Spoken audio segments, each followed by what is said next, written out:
when the floorboard creaks, but there's nobody there. I know I shouldn't care, but I still get scared. Or when the plumbing cools and it pops and cracks, I'm like, ooh, what was that? Alors bonsoir à tous, bienvenue à la 3e édition des Nocturnes de l'Histoire à la Bis. Ce n'est que la 3e édition. Je rappelle juste ce que sont les Nocturnes de l'Histoire avant que ma collègue nous parle de la séance d'aujourd'hui. Les Nocturnes de l'Histoire, c'est une initiative des 4 associations d'enseignants du supérieur en histoire, les antiquisants, les médiévistes, les modernistes et les contemporanéistes, qui ont voulu créer une manifestation pour promouvoir l'histoire et la rendre accessible au plus grand public, et sans forcément sacrifier au niveau de recherche, et donc à mettre accessible au public les résultats de vos recherches. Et là, on a choisi un thème très en vogue, de plus en plus en vogue, on va dire, pour les historiens. Et on a profité donc de l'occasion des Nocturnes de l'Histoire pour en faire le thème, l'occasion plutôt de la 2e conférence annuelle Écolobis de la bibliothèque, parce qu'on a donc depuis plusieurs années, puis ça a été relancé récemment, un groupe de travail dans la bibliothèque qui se transverse, qui s'occupe des questions environnementales touchant la bibliothèque. Donc il s'agit essentiellement d'essayer de diminuer l'impact de l'activité de la bibliothèque, mais aussi, et tout autant en fait, de diffuser par les moyens qui sont les nôtres les savoirs sur toutes les questions liées à l'environnement. Donc d'une part par nos collections, et du coup de mettre en avant nos collections grandissantes sur ces sujets, mais aussi par l'action culturelle menée par la bibliothèque, donc avec ces 2 conférences. Donc là, c'était l'occasion de mettre en avant la collection des humanités environnementales des éditions de la Sorbonne. Et donc je vais passer la parole à Steve Agimon, qui a accepté très très gentiment, quasiment au pied levé, de faire le modérateur de la séance d'élection d'une collègue, d'introduire un petit peu de genre au bureau de la table, mais il n'y en a pas ce soir. De modérer la séance. Donc Steve Agimon est professeur à l'Université Saint-Quentin en Yvelines, directeur adjoint du département d'histoire. Il est membre du bureau de Ruche, donc peut-être que vous êtes déjà plusieurs dans la salle à connaître ce portail important pour les humanités environnementales. Je laisse la parole. Merci beaucoup. Merci beaucoup. Et je vais commencer par quelques petits remerciements à la bibliothèque interuniversitaire de la Sorbonne, au groupe de travail Écolobis et aux éditions de la Sorbonne, et à Camille Scotto d'Ardino en particulier, qui a orchestré ça dans l'ombre, et puis à Guillaume Blanc, et puis aux Nocturnes de l'Histoire. Tu voulais dire un mot Non, je regardais où était Camille. Et donc oui, des excuses pour commencer aussi, des remerciements, puis des excuses pour un panel qui est exclusivement masculin. Les éléments étaient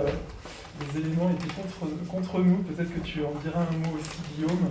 Hélène Blais devait être à ma place, et elle ne pouvait pas pour d'excellentes raisons. Donc nos excuses pour commencer pour ce panel qui n'est pas très diversifié, disons.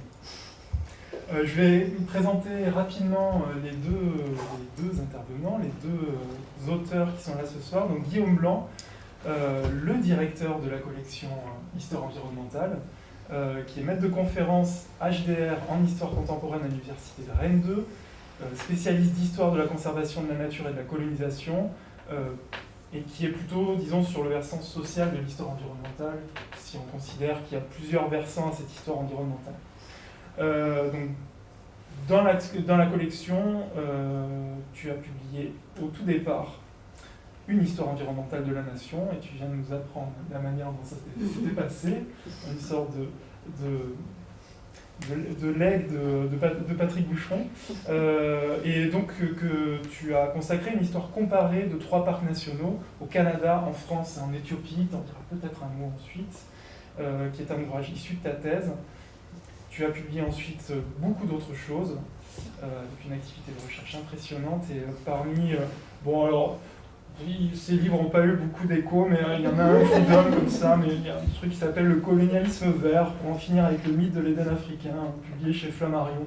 J'en avais pas entendu parler avant de venir ce soir. Mais... et puis donc d'autres ouvrages, celui-là avait comme caractéristique d'être plutôt grand public, et puis tu as aussi des ouvrages de fond qui restent toujours très accessibles et dans un style excellent. Et voilà, donc des synthèses dernièrement sur l'histoire coloniale et postcoloniale, des ouvrages collectifs dont Protéger et détruire, une autre édition. Et puis tu as publié, c'est bien le 14 mars, La découverte de la nature des hommes, une mission écologique pour sauver l'Afrique, qui est issue de ton HDR. À ses côtés, donc Cédric Ferrial, qui est maître de conférence en histoire contemporaine à l'université Rennes 2. Donc Rennes 2 est en force ce soir. Donc tu es spécialiste d'histoire urbaine, avec une approche qui repose beaucoup sur les comparaisons internationales, en tout cas pour ce que j'ai pu lire, et une attention aux politiques publiques, aux mobilités urbaines et aux changements sociaux et économiques connus par les espaces urbains au XXe siècle. Tu as publié dans la collection Histoire environnementale donc, La ville piétonne, dont tu vas nous parler, une autre histoire urbaine du XXe siècle, en 2022. Comme Guillaume, tu as une attention poussée à l'influence des organisations internationales et aux circulations internationales, en particulier d'experts. Donc là, voilà, point commun entre vous deux. Et tu participes en ce moment au projet LABEX Inventer le Grand Paris. Tu me corriges si je me trompe, hein, une histoire croisée des métropoles, avec un colloque international qui a eu lieu il y a 2 semaines sur l'invention du Grand Paris, auquel j'ai pas pu assister, mais qui avait l'air vraiment passionnant sur des sujets qui m'intéressent aussi. Voilà, et on devait avoir Wolf Feuerhahn qui n'a pas pu venir ce soir. Je ne vais pas en parler pour vous donner la parole. Peut-être Guillaume d'abord, dire un mot de la collection, d'où elle vient, et puis voilà, comment elle s'est un petit peu développée. Alors, merci beaucoup Steve pour cette introduction généreuse. Une petite précision pour quand même, parce qu'on y tient, parce que être en 2024, 3 hommes pour présenter quelque chose, normalement ça ne devrait plus se faire. Dans la collection, hein, même si ça pose d'autres questions, d'autres interrogations, c'est vrai qu'il y a encore une surreprésentation d'hommes qui publient, mais on avait proposé à Elsa de Vienne, qui a fait un des ouvrages, La ruée vers le sable, mais qui est en Angleterre, Élise de Meulener, une collègue avec qui on a co-dirigé Humanité environnementale, mais pour des raisons familiales, elle n'a pas pu être là. Geneviève Massard-Guibaud, qui a co-dirigé une histoire de l'énergie pour des raisons de santé, n'est pas là. Et Delphine Froment, qui publie prochainement, elle est en train de soumettre l'invention du Kilimandjaro, mais comme là pour la collection, on ne peut pas quand même présumer que son ouvrage sera accepté, etc., même si il y a quand même peu de chance, mais voilà, c'était... voilà, mais c'est quand même pour vous dire, voilà, on ne va pas jusqu'à faire une collection entre nous et entre René aux éditions de la Sorbonne. Voilà, petite collection. Alors juste peut-être quelques mots sur cette collection. Moi en fait les éditions de la Sorbonne c'est assez drôle maintenant. En fait pendant ma thèse j'étais précaire, comme la majeure partie de doctorants, mais j'avais pas de contrat doctoral, donc en fait parmi plein de petits boulots, j'ai été libraire aux éditions de la Sorbonne. Donc j'étais à l'accueil, donc c'était le temps où les collègues ne m'appelaient pas cher collègue, mais juste ne m'appelaient pas. Et puis j'ai fait ma thèse et en fait j'ai proposé mon ouvrage, Une histoire environnementale de la nation. Là c'était Patrick Boucheron, le directeur des éditions de la Sorbonne. Et puis en fait quand ma thèse a été publiée, c'était en 2015, début 2015, il y avait une surprise dedans où il y avait marqué série Histoire environnementale numéro 1, où Patrick Boucheron m'a dit, voilà, moi j'étais très honoré, il y a une collection Histoire environnementale, et comme j'ai simplement demandé, mais qui est-ce qui va la diriger, et il m'a juste dit, s'il est d'accord, toi. Donc c'est comme ça que je suis devenu directeur. Or au début pas directeur, au début comme j'étais précaire, j'étais correspondant scientifique des éditions de la Sorbonne pour la collection, pour la série. Quand c'est devenu une collection, je suis devenu responsable scientifique parce que j'étais maître de conférence. Et aujourd'hui, je suis directeur de la collection. Et cette collection, on a voulu, avec les collègues des éditions de la Sorbonne, alors qui n'est pas là, mais quand même, je tiens à souligner, c'est tout ça, on le doit à Audrey Auriard, qui est une des éditrices et une des membres de l'équipe, puisqu'il n'y a pas que des éditeurs, justement. mais qui est une des éditrices des éditions de la Sorbonne, et c'est elle qui est exclusivement en charge de la collection. Et donc vous voyez le soin quand même, voilà, on a voulu faire collection, donc avec voilà, un modèle pour reconnaître la collection, et puis le sérieux et la qualité du travail. Moi à la rigueur, je peux dire si un bouquin peut être proposé, mais si le bouquin est vraiment bien après, c'est l'autrice, l'auteur et Audrey Horillard. Et donc cette collection, on l'a pensée de manière très ouverte, en fait, une façon de faire de l'histoire environnementale la plus large possible, au sens où on a voulu ouvrir la collection à tous les travaux qui s'intéressaient aux rapports sociaux à l'environnement, tout simplement, dans les trois dimensions de l'histoire environnementale. Une dimension institutionnelle, donc c'est-à-dire saisir des territoires et les gouverner. Une dimension culturelle, diffuser des représentations de ce qu'est l'environnement dans la société. Et une diffusion matérielle, l'environnement comme ressource à exploiter. Donc un territoire, une ressource, une représentation. Et avec un deuxième aspect, et qui là je pense nous réunit tous les trois, c'est aussi une manière de concevoir l'environnement non seulement comme un objet d'étude à part entière, par exemple les 5 beaux ouvrages d'Éric Baraté dans la collection, c'est des études, on appelle ça les Animal Studies, mais sur l'histoire des animaux, vue par les animaux. Alors il y a des humains bien sûr dedans, des médiateurs, mais c'est quand même un point de vue animal. Donc on a voulu à la fois faire l'environnement comme objet d'étude, mais aussi l'environnement comme révélateur de phénomènes qu'on ne pourrait pas saisir autrement. J'y reviendrai peut-être sur moi l'ouvrage Histoire mentale de la nation, parce que c'est exactement ça. De la même manière en fait qu'étudier la race, la classe, le genre, le fameux triptyque. Non, c'est sur race, classe, genre, j'ai trouvé ça bon. De la même manière qu'étudier la race, la classe ou le genre, puisque ce sont des construits sociaux, c'est une autre manière de visiter l'histoire du pouvoir, et bien étudier l'environnement, la nature, puisque la nature n'existe pas en dehors du groupe social qui la qualifie de nature. La nature n'existe que quand elle est nommée. Eh bien l'environnement, on a voulu le voir aussi comme un révélateur d'enjeux qu'on n'aurait pas pu saisir autrement. Et c'est pour ça que la collection est quand même assez variée. Là, le dernier en date, enfin comme je compte plus les Baratés, je ne sais plus si c'est le dernier en date, mais c'est une histoire de l'affichage public par Frédéric Graber, où, comme on le disait, ça peut un peu surprendre, l'affichage public. Ben oui, en fait, donc c'est un historien du 19e siècle, surtout, mais qui est un des spécialistes de l'histoire environnementale en France, qui a tout simplement voulu proposer comment l'affichage public était vraiment un outil du pouvoir et comment ça façonnait les rapports sociaux à l'environnement et comme ça façonnait même le consentement à des rapports à la ville, à l'espace urbain. Et là, Cédric Ferriel en parlera, parce que quand on fait de l'histoire environnementale, oui, on a le réflexe de penser nature, vierge, sauvage ou paysanne, etc. Mais on a de la nature urbaine.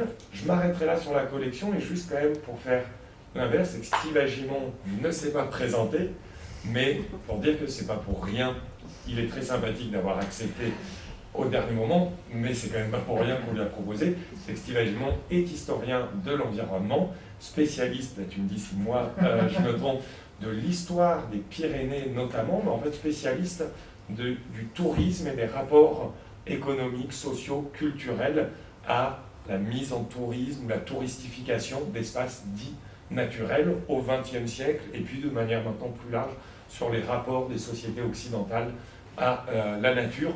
Et donc c'est pour ça que ça peut nous offrir un espace de dialogue avec vous, puisqu'on profitera quand même que ça soit moins réduit, que notre effectif soit réduit, pour qu'il y ait des échanges.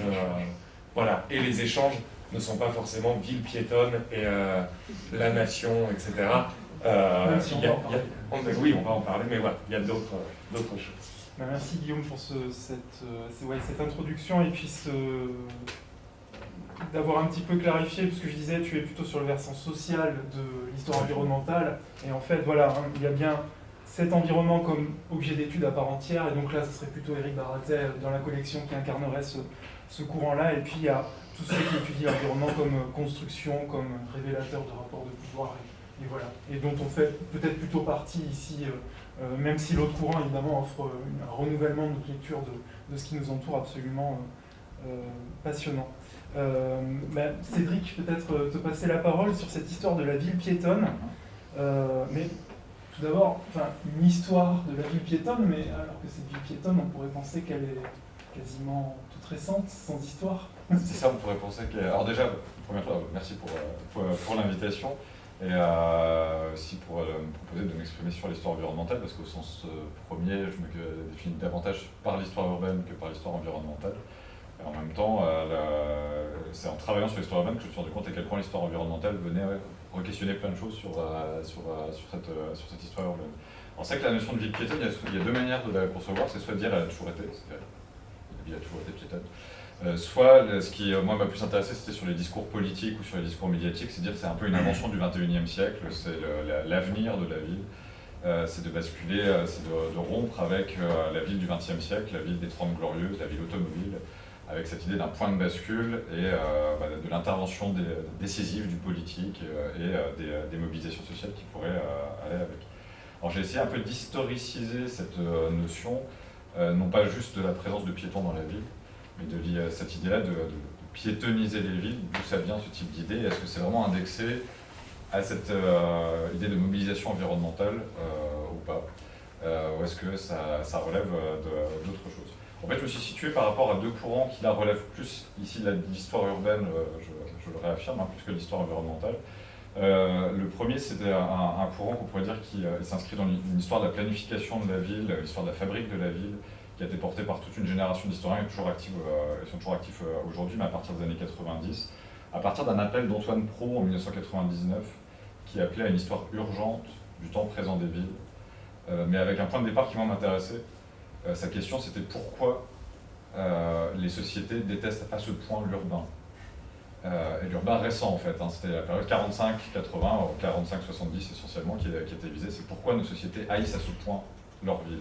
Et il faut faire l'histoire de la détérioration de ces villes, de la déstructuration de ces villes.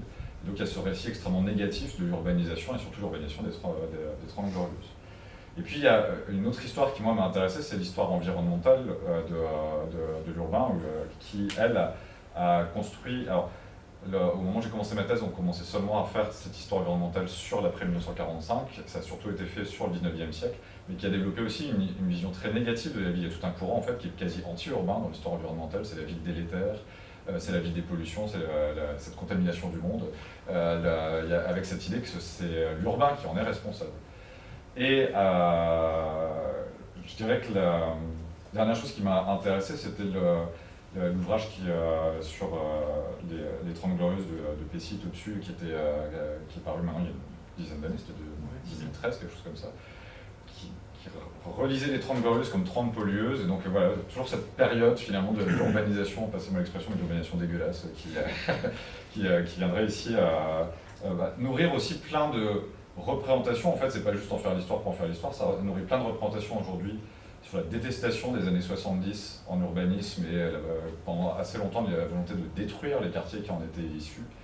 L'idée qu'il y a plein de pathologies sociales qui viennent de pathologies urbaines héritières de cette période, et qui opposerait en fait une approche non environnementale de la ville propre à cette période, et j'allais dire à partir des années 70, un grand point de basculement avec une approche environnementale de l'urbain qui se développerait au fur et à mesure, et surtout au XXIe siècle. Alors, pour ne pas prendre trop de temps quand même, mais sur ce que j'ai essayé de montrer, première chose, c'était que cette idée de ville piétonne, elle s'inscrit dans une durée plus longue, elle ne naît pas ni au XXIe siècle, ni dans les années 70, dans le sillage des mobilisations pour l'environnement, mais en fait que c'était un héritage, et c'était une des premières surprises, c'est un héritage de l'urbanisme moderniste des années 30-40, donc en fait ça serait inscrit dans une durée beaucoup plus longue, et c'est surtout antérieur et déconnecté des considérations environnementales.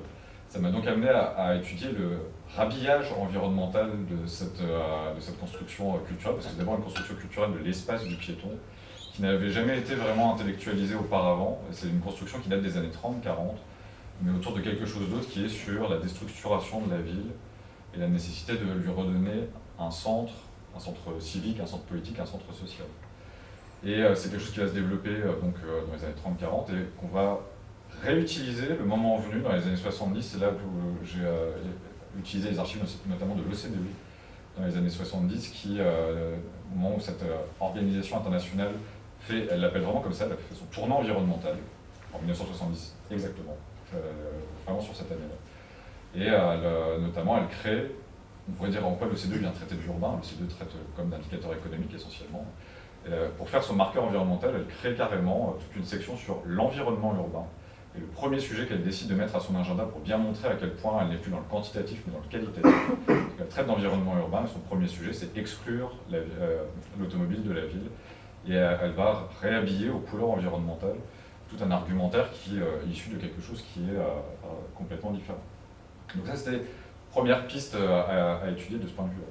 Deuxième chose, toujours en réaction peut-être avec ce que j'ai présenté juste avant, c'est peut-être renverser un narratif, ce narratif donc de la ville délétère, de la détestation de la ville et du rapport très complexe qu'auraient donc les sociétés occidentales avec l'urbanisation qui va des années 40 aux années 70.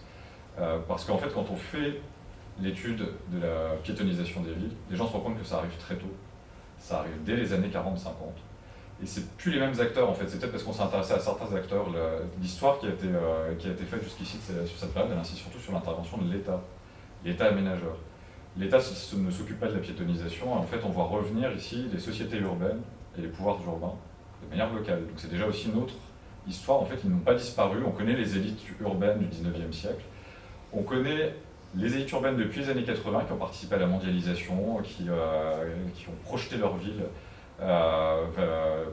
vers ce tournant de la mondialisation, puis elles ont l'air de disparaître entre les années 45 et les années 80, derrière quelque chose qui serait plutôt le primat de l'État.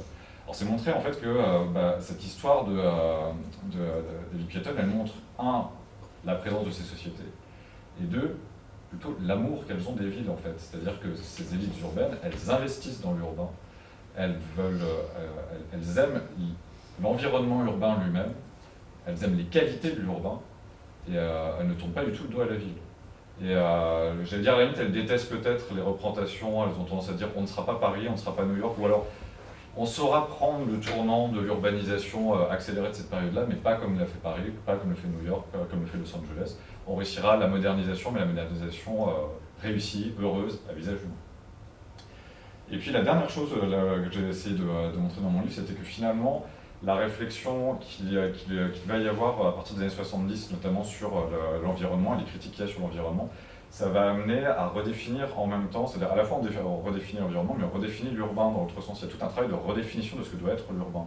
Avec cette idée que l'urbain est en train de se dissoudre, il n'y a plus vraiment de limites, le paradigme étant des villes comme Los Angeles, comme Las Vegas, voilà, des villes un peu champignons dont les limites ne sont pas tout à fait précises, et que derrière une histoire culturelle de la construction de l'environnement, il y a sur cette période-là, les années 70 et début 80, une redéfinition, d'ailleurs c'est un terme qui est aujourd'hui extrêmement banal, mais qui n'apparaît dans mes sources que sur le tout début des années 80, c'est la définition de l'urbanité. Donc plutôt que d'opposer urbanisation d'un côté et environnement, moi je les ferais bien aller ensemble, c'est-à-dire que la redécouverte de l'environnement ou les mobilisations autour de l'environnement entraîne derrière une redéfinition de ce que doit être la ville, de ce que doit être l'urbanité, et c'est une construction culturelle en fait, c'est la bonne ville, la bonne urbanité, et qui, dans l'autre côté, vient s'associer avec le bon environnement protégé par elle. Je m'arrête là pour ne pas faire un monologue trop long. Non, mais en espérant que ça ait été clair. C'était pas du tout trop long, mais sur les motivations, je rebondis quand même sur les motivations pour faire cette piétonisation, donc qui s'inscrit sur un temps long. Tu as aussi pu montrer qu'il y avait des motivations, enfin, une diversité de motivations patrimoniales, capitalistes, oui. et à côté de ça, environnementales, et peut-être que l'environnement servant lui-même des mobiles autres, dont des mobiles de promotion urbaine, de promotion plus capitaliste de la ville. Je ne sais pas si tu veux en dire un mot. Oui, je pourrais le résumer en une phrase, c'est que ce que j'ai finalement trouvé sur toute cette période-là, c'est que la piétonisation, elle ne sert jamais à lutter contre l'automobile. Et des années 40 jusqu'aux années 2000, mon livre ne va pas jusqu'aux années 2000, mais finalement je me suis intéressé à ce qui se passe aujourd'hui. La piétonisation ne sert jamais à lutter contre l'automobile, elle sert juste à accorder l'urbain à l'ère de l'automobile de manière fonctionnelle et agréable en quelque sorte. En revanche, il y a différentes phases là-dedans. J'ai défini une première période dans les années 70, on parle beaucoup de centralité, c'est très important pour définir une centralité. Dans les années 80, on veut définir une urbanité, c'est plus général, on veut définir l'urbain. Aujourd'hui, on parle de marchabilité, côté plus sport, là-dessus. C'est différentes manières d'instrumentaliser, de poétiser cette notion. Et ce qu'on voit, en fait, c'est toujours la charge qui est derrière, et je me suis rendu compte que pendant assez longtemps, assez peu de villes basculent sur ce type de politique, jusqu'au tournant des années 70, où là, ça se généralise davantage, parce que les équipes municipales réussissent à croiser plein d'argumentaires à la fois. C'est là qu'ils réussissent à réunir les élites urbaines, et moi j'insiste sur cet échelon-là qui a un peu disparu de l'histoire urbaine sur cette période-là. Il n'y a pas que l'État qui aménage.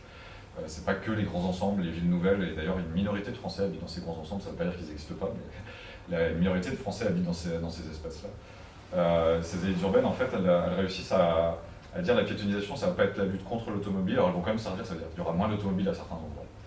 Mais ça va servir à redynamiser les centres-villes. Là, on sert l'argument économique. Et d'un coup, on a les élites économiques locales qui viennent participer au projet en disant ça peut nous servir. Ça va servir aussi à dire on arrête de détruire le centre-ville, ça va pas forcément pour le patrimonialiser au sens strict, mais dire voilà, on protège en partie en tout cas ce qui est dit, on arrête de le détruire. Là, d'un coup, des sociétés savantes locales qui vont enchaîner derrière. Donc voilà, on cumule comme ça tout un tas d'argumentaires jusqu'à, pour les plus modernisateurs, on va leur dire mais en fait on fait une fonction centre-ville au sein de l'urbain, ça n'empêche pas de faire des autoroutes à côté.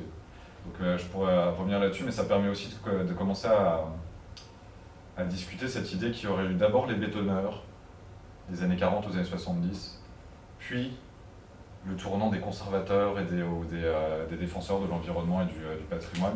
C'est les mêmes générations, ils vivent au même moment, et quand ils prennent des décisions, et c'est très intéressant de revenir à l'échelle locale, quand ils prennent des décisions, c'est les mêmes personnes qui décident de bétonner d'un côté et de préserver de l'autre, ils font la même chose en même temps. C'est la même manière de gérer la ville. C'est pour ça qu'il y a une multitude d'argumentaires qui s'empilent sur ces projets. Il y a... Bon, c'est pas la bonne échelle puisque là c'est au niveau de l'État, mais Georges Pompidou qui incarne ces deux figures, à la fois celui des bosses sur berge et puis celui de la piétonisation. Oui, ça va être récupéré, même si Georges Pompidou il en parle, c'est ce qu'on dit toujours, c'est le président conducteur. Ça a été aussi celui qui a... alors, l'État n'a jamais vraiment aidé ces politiques au sens strict, c'est-à-dire là vous n'avez pas de secrétariat général à la piétonisation, il y a un secrétariat général aux villes nouvelles, voilà. Il n'y a pas de secrétariat général à la piétonisation. Mais en revanche, il a réussi à donner des financements, il a participé à ce genre de choses. C'est pour ça que je dis qu'il n'y a pas deux figures, pas deux types d'acteurs qui s'opposeraient de manière si frontale que ça. Et ce qu'on retrouve largement dans toute l'histoire environnementale, ces deux figures à la fois, enfin, cette recherche constante en fait d'une sorte de juste équilibre entre les deux personnes et qui pensent les deux choses et qui pensent que en faisant les deux, en protégeant et détruisant pour te paraphraser, eh bien ça va marcher, on va quand même réussir à trouver cette juste mesure qui conduira à des relations harmonieuses avec l'environnement et puis en même temps à la croissance. Enfin, je crois qu'en tous les trois on a croisé ces dynamiques-là qui sont assez frappantes depuis le 19e siècle. Et donc Guillaume, est-ce que tu veux nous parler un petit peu de cette histoire de construction de la nation par la nature, de construction de la nature par la nation? Oui, du coup c'est... alors comme Cédric, c'était l'ouvrage issu de ma thèse, alors c'est vrai que la publication remonte à quand même 19 ans. En fait, peut-être que ça expliquera cet aspect là qu'on a évoqué, l'environnement comme objet, puis comme révélateur. Si je prends l'environnement comme objet, cet ouvrage, le sous-titre, c'est Regard croisé sur les parcs nationaux du Canada, d'Éthiopie et de France. En fait, j'ai étudié donc 3 parcs nationaux des années 50 au temps présent. Donc le temps présent, là, à l'époque, c'était 2013. Quoi. En fait, j'ai pu constater, on va dire, 3 phénomènes. Et en fait, bon là je veux dire en incise, mais c'est l'histoire comparée qui m'a permis de voir. Au sens où, bon là je le dois à mon directeur de thèse québécois, qui m'avait fait lire un article sur l'histoire comparée qui disait faudrait quand même insister sur le fait qu'on demande aux Français de connaître la France, à des Canadiens de connaître le Canada, à des États-Uniens de connaître les États-Unis, sachant qu'on ne peut pas connaître notre société si on n'étudie que celle-ci. En fait, que toute histoire devrait être comparée. Et là, ce que ça m'a permis de voir, en tout cas les 3 cas, en France, plutôt une nationalisation de la nature. Je donne juste un exemple. Pourquoi est-ce que dans les Cévennes, par exemple, comme parc national français, depuis fin des années 70, il y a des bergers qu'on peut apercevoir, si on fait de la randonnée, on aperçoit des bergers qui font la transhumance à pied, et non pas en camion. Puis on va pouvoir apercevoir une bergerie en lauze, avec les belles pierres de schiste, etc., qui fait même un gîte d'étape, avec la belle toiture en lauze. Puis on va pouvoir apercevoir des bœufs d'Aubrac, avec des petits panneaux, il y a marqué les authentiques du parc. En voyant ça, la première sensation qu'on va avoir, surtout si on a pris le dépliant du parc proposé par le parc depuis les années 70, où ils nous disent « Ici, la France paysanne vit encore ». En fait, c'est comment la campagne est devenue un lieu de mémoire. Ce que les archives révèlent en revanche, c'est que si le berger est là, c'est parce que l'État a acheté les champs et les pâturages dans les Cévennes et les loue pour 1 franc symbolique aux bergers, à condition qu'ils ouvrent une partie de leur ferme en gîte d'accueil, et les bœufs Aubrac ont été réintroduits. Alors ça, c'est le mot réintroduit. C'est faux. Ont été introduits. Point. Ont été introduits. De la même manière qu'il y a eu des castors introduits dans les Cévennes, oui, ils ont été pris dans le Tarn, réintroduits. Oui, alors ils existaient au XIVe siècle. De là à dire réintroduits, dans ce cas, on pourrait réintroduire des loups dans les villes en disant, bah oui, il y a 12 siècles, il y avait des loups. Mais donc, on a une nationalisation de la nature, c'est-à-dire qu'au moment où, dans les années 70, la France, l'État et la société française s'aperçoivent que la France est en train de tourner une page définitive de son histoire rurale, la France terrienne, agricole, la France des paysans, c'est le bouquin d'Henri Madras, la fin des paysans, eh bien la France, de la même manière qu'on a le coq, qu'on a les musées, qu'on a le tout patrimoine, on a les missions ethnologiques, et bien la nature devient aussi un lieu de mémoire. Donc on a une nationalisation de la nature. Canada, on aurait plutôt une naturalisation de la nation. Canada, je fais plus court sur l'exemple, comment ils font du patrimoine? Nous, en France, c'est assez simple, on valorise le passé, les Gaulois, le tout patrimoine depuis la Révolution. Et puis tout devient patrimoine. Mais vous prenez des Canadiens anglais et des Canadiens français fin 19e siècle, qu'on n'appelle pas encore les Québécois et les Ontariens. Mais Canadiens anglais, Canadiens français. Bon, les Canadiens anglais ont gagné, il va falloir faire la nation canadienne. Ils veulent faire du patrimoine bâti, donc patrimonialiser des villes, etc. Sauf que tout ce qui représente une victoire ou quelque chose d'héroïque ou quelque chose de beau pour les Canadiens anglais représente une défaite pour les Canadiens français. Comment ils font? Eh bien, ils se disent, on n'a qu'une seule solution. De Vancouver à l'île du Prince-Édouard, la seule chose qui nous relie, c'est la nature sauvage, la wilderness. C'est pour ça qu'ils mettent une feuille d'érable sur le drapeau, c'est pour ça qu'ils mettent des castors sur les pièces de monnaie, c'est pour ça que l'hymne national, c'est une ode à la forêt. Et dans les parcs, ils font quoi? Au Québec, eh bien, Parc Canada, instance fédérale, exproprie les populations locales d'une province comme le Québec, les déplace, plus ils partent loin, plus ils reçoivent une indemnisation élevée. Ensuite, ils brûlent leurs maisons, ils réenherbent les prairies, et ensuite ils écrivent une histoire naturaliste en disant « Ici, la nature vit comme elle a toujours vécu depuis 4 millions d'années, la date de naissance de la nation canadienne. » Donc, naturalisation de la nation.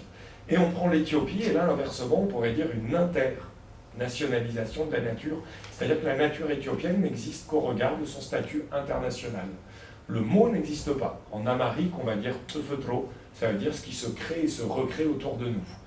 Mais le mot « nature », bon, c'est les institutions internationales dans les années 60, et l'empereur Haïlé Sélassié et tous ses successeurs comprennent en fait très vite que pour se faire reconnaître par l'extérieur, ça ils en ont besoin comme toute nation africaine, eh bien ils vont se faire reconnaître par l'extérieur, par l'UNESCO, le WWF, pour exister à l'intérieur. Donc qu'est-ce que ça veut dire? Les parcs nationaux que choisit de créer l'Éthiopie, pour les étrangers, les experts occidentaux, c'est la nature africaine, vierge, sauvage, l'Afrique du roi lion. L'Éthiopie prend quand même soin de bien sélectionner dans ce qu'on lui propose les maquis de résistance, les territoires frontaliers, les zones peuplées de semi-nomades. Et grâce à l'argent et à la reconnaissance de l'UNESCO, du WWF, de l'UICN, eh bien l'État éthiopien est reconnu internationalement et a les moyens de planter le drapeau dans des territoires qui échappaient à son contrôle. Maudicant, pardon, avec la modique somme, j'allais dire, d'expulser tous les paysans et tout simplement de les criminaliser d'une manière assez dictatoriale. Et ça serait l'environnement comme objet. Mais comme révélateur, qu'est-ce que ça nous montre de manière plus large? Ça nous montre que la France est une nation qui existe au regard de son seul passé, que la nation canadienne est une nation qui déborde de conflits et qui ne peut pas se construire sur son histoire. Et c'est pour ça que, comme le disent les Canadiens anglais, la nation canadienne est avant tout un point d'interrogation. Et que l'Éthiopie, c'est un État africain extraverti, c'est-à-dire que ce qui se passe à l'intérieur est intimement lié au rapport au monde extérieur. Et donc, c'est pour ça qu'on peut voir l'environnement comme objet, mais aussi comme révélateur, puisque moi, personnellement, j'ai commencé ma thèse en m'intéressant surtout à la nation, accessoirement à travers des parcs. Et puis j'ai terminé en disant que ce qui m'intéressait, c'était les parcs et accessoirement la nation. Mais en fait, on a les deux manières de voir. D'une historiographie des identités nationales? Oui, moi de la Sorbonne avec Pascal Horry sur l'histoire culturelle, et puis après de l'IMAF sur le politique, l'Afrique. Et puis j'ai fait ma thèse notamment au Québec, où avec la bibliographie Histoire environnementale, et là j'ai découvert ce que c'était, où je me dire, ah oui, ok, et c'est comme ça que j'en suis venu à ça, mais voilà, comme objet, les révélateurs du pouvoir, puis je pense qu'on en parlera, en fait, après, d'histoire sociale de l'environnement. Ouais. Et oui, et ce courant tout ce courant d'histoire environnementale, de la conservation de la nature, c'est un gros courant dans le monde anglo-saxon, enfin, pardon, pas anglo-saxon, anglophone, pour ça reprendre des constructions identitaires, justement. Oui, en fait, ça a été créé, ça a été drôle pour moi d'être à la fois et en France, au tout début, où l'histoire environnementale, là, c'était Geneviève Massard-Guibault, Charles-François Matisse, à sa suite, quoi, mais quand même à la même période, ou Frédéric Grabeur, où l'histoire environnementale commençait. Et donc, en France, il y avait des débats qui étaient quand même, qui pouvaient être assez virulents. Bon, nous, on s'en rendait pas compte, parce qu'on était des petits. Alors qu'au Canada, dire oui, je fais de l'histoire environnementale, au Canada, and so what? Ça fait 30 ans que ça existe. Et comme le disaient les Québécois, on vous fait confiance, les Français, vous allez bientôt dire que c'est vous qui l'avez inventé. Ça, il vous faut encore une quinzaine d'années, quand vous l'aurez vraiment comprise. Et moi, je t'allais dire, mais vous, ça existe. Et en fait, ça existe depuis les années 80, en Amérique du Nord, au Canada, aux États-Unis. Et c'est vrai que comme la conservation a été pionnière dans leur histoire nationale, en fait, c'est devenu très tôt des cours à l'université, etc. Et c'est vrai que je pense que les débats qu'il y avait en 2010 en France, au niveau public, pas au niveau des connaissances que les historiens avaient, mais ressemblaient à ceux qu'il y avait dans les années 90 au Canada, États-Unis, parce que eux, en fait, c'était quelque chose de beaucoup plus classique, mais que moi, j'ignorais de A à Z, n'importe quel auteur. N'était pas... Ouais, il y a tout un tas d'enjeux de construction d'un nouveau champ, d'un nouveau domaine, disons, d'histoire, avec derrière des postes, des publications, enfin, il y a tout un tas d'enjeux de pouvoir à l'intérieur de Voilà, celui qui fonde la discipline fait aussi recruter les disciplinés. Quoi. Et des rivalités avec les disciplines adjacentes qui pouvaient déjà revendiquer une certaine préséance dans cette histoire de l'environnement, mais qui est parfois très proche quand même. Peut-être qu'on peut faire une petite session de questions, si vous avez déjà des questions après ces deux premières présentations.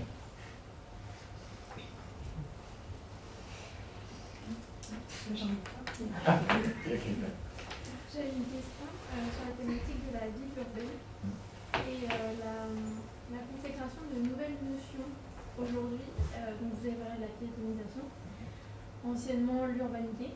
Et actuellement, on parle beaucoup de la désartificialisation. Et je voulais savoir ce que vous en pensiez par rapport à vos études, votre sujet, si c'est pertinent ou pas vraiment. En fait, c'est pas pour faire une parade, le rôle historien n'est pas de dire si les termes sont pertinents ou pas. Ils sont faits, c'est plutôt de voir leur inscription, leur utilisation, quoi, leurs usages. Pertinent dans le sens où tout à l'heure vous nous disiez que des fois pour dire la même chose ou ajouter par exemple un aspect un petit peu plus sportif, quand vous avez parlé de la marchabilité de la ville, Oui.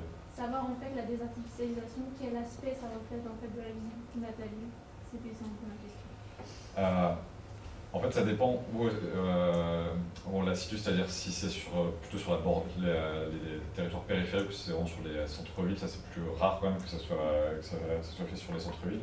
Parce qu'il y a une manière de revenir sur quelque chose qui en fait s'inscrit dans la très très longue durée, c'est la volonté de revenir à une ville bien relativement petite, bien délimitée dans l'espace, et c'est quelque chose qui là n'est pas neuf, enfin n'est pas nouveau au XXIe siècle, mais il y a cette idée encore une fois, de toujours redéfinir l'urbain comme si l'idée qui déborde dans l'espace serait toujours est forcément perçue comme étant négative. Je ne sais pas si je réponds correctement à votre question.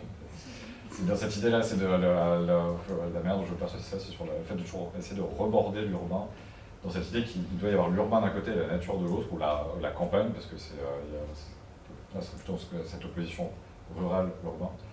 Et d'essayer de remarquer cette différence, qui est certainement très occidentale dans la manière de la concevoir. On pourra éventuellement en parler, parce que c'est vrai que mes travaux se portent sur l'espace transatlantique, parce que c'est des concepts qui sont très, très occidentaux, et qui ne fonctionnent pas bien quand on essaie de les exporter ailleurs. J'ai une autre question sur ce même sujet. Je n'ai pas compris quand vous faisiez référence aux élites urbaines, je ne sais pas du tout de qui vous parlez, de quoi vous parlez. Donc, c'est pour savoir, est-ce que, déjà, qui c'est, est-ce qu'il y a une évolution par rapport aux années 40 jusqu'à aujourd'hui, et est-ce qu'il peut y avoir une confusion entre élite urbaine et élite économique? Moi, par exemple, je penserais à des promoteurs, par exemple. Voilà, ça, c'est un truc, élite urbaine, je penserais à ça. Mais est-ce que c'est plus des élus? Est-ce que l'État a une plus grande responsabilité vis-à-vis de ça? Enfin, vis-à-vis des constructions, etc., par rapport au centre-ville. Oui, effectivement. Alors, élite urbaine, c'est une définition qui est assez large. Ça peut être des élites politiques, c'est-à-dire effectivement le personnel élu qui dirige la municipalité et toutes les équipes qui vont avec. Des élites culturelles, ça peut être les milieux de la presse, les milieux universitaires, les sociétés savantes, etc., qu'on peut trouver dans les milieux urbains. Les milieux économiques, c'est les notables, autre mot qu'on pourrait trouver, les notables de la ville, sachant que la définition, il n'y a pas une limite qui ferme complètement cette définition-là. Effectivement, je suis passé assez rapidement dessus, il y a toute une histoire qui a été développée avec ce qu'on a appelé le tournant, alors maintenant c'est un peu vieilli comme expression, le tournant transnational. En histoire, c'était au début des années 2000, il fallait faire de l'histoire transnationale, et l'histoire urbaine, la manière de se projeter dans cette histoire transnationale, c'était de montrer à quel point, entre les années 1880 et les années 1940, il y avait eu, alors même que c'était le moment de la construction des nations et de leur opposition, sur le continent européen en particulier, il y avait eu tout un autre réseau de communication permanente entre élites urbaines, donc toujours dans la même définition que j'ai donnée, tous ces élus, notamment avec ce qu'on a appelé le socialisme municipal qui a été très actif là-dedans, qui échangeaient énormément et qui là ont neutralisé complètement leur appartenance nationale. Et on a parlé comme ça de savoirs urbains, de savoirs municipaux, de sciences communales. C'est les travaux de Pierre-Yves Saunier, on m'échappe, mais à revenir. C'est quelque chose qui a été très développé à ce moment-là. Les sciences politiques, là, les historiens ne sont pas encore trop attaqués à cette période-là, mais les sciences politiques ont démontré, c'est l'ouvrage de Patrick Le Gallès qui s'appelle par exemple Le retour des villes européennes, qui date de 2003 si ma mémoire est bonne, a beaucoup travaillé sur la manière dont ces fameuses élites urbaines ont été extrêmement dynamiques dans les années 80-90 pour projeter, alors il parle de Milan, il parle de Lyon, de Copenhague, de Barcelone, pour projeter leur lutte dans la mondialisation. Lui, ce qu'il montrait, c'était que dans cette histoire de la mondialisation, on a toujours mis en avant les grandes villes globales. Dans les années 90, c'est ce qu'on mettait en avant, c'était les Tokyo, Paris, Moscou, New York. Il disait, mais on les a pas vus venir, mais les villes européennes, ce réseau très dense de villes qui vont entre 200 000 habitants et 1 million, maximum 2 millions d'habitants, elles ont réussi à se faire une place dans la mondialisation. Donc voilà, les élites urbaines, on les trouve d'un côté, on les trouve de l'autre dans l'historiographie. cette capacité, d'ailleurs, ce qu'on appelle la gouvernance, cette capacité de pouvoir politique à s'allier avec les pouvoirs économiques, les milieux intellectuels, la presse locale, etc., pour fonder un récit local et puis entraîner la vie derrière. Ils disparaissent complètement, en tout cas c'est dans l'historiographie française, en partie britannique aussi, mais même s'ils ont corrigé ça depuis une petite quinzaine d'années, elles disparaissent complètement parce que ce qui a été le paradigme en France, c'est de dire que c'est l'État aménageur. Normalement, si vous regardez les reportages qu'on fait sur les 30 Glorieuses, on vous parle... soit c'est carrément...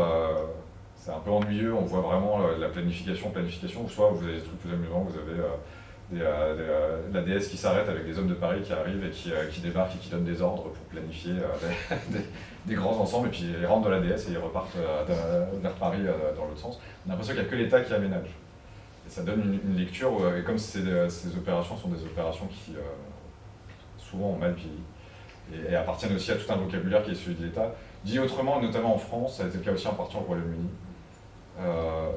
c'est l'État qui dit la ville. On parle comme de la manière dont c'est important de voir aussi qui parle et qui... entre 45 et 70, c'est l'État qui dit la ville. Il dit reconstruction, après il dit grands ensembles, après il dit ville nouvelle, après il va dire banlieue. Et il focalise l'attention sur certains espaces. Et alors, les historiens qui ont travaillé sur ces sujets ont bien montré que justement il y avait d'autres manières de les approcher, qu'il y avait des continuités, qu'il y avait autre chose que ça. Il y a même carrément, à mon avis, un hors-champ. Et ce hors-champ, c'est de revenir aux sociétés urbaines elles-mêmes. Donc c'était dans cette direction-là, quand je parle de ces élites urbaines, c'est aussi parce qu'en termes de sources, elles laissent beaucoup de sources. Dans mon livre, je le dis à un moment, il me manque aussi quelque chose, c'est la manière dont les habitants de ces villes eux-mêmes, comment ils le perçoivent, on le voit à partir de quelques sondages, mais je veux dire, je manque de sources là-dessus. Je fais une réponse. C'est très bien. Je pense très bon.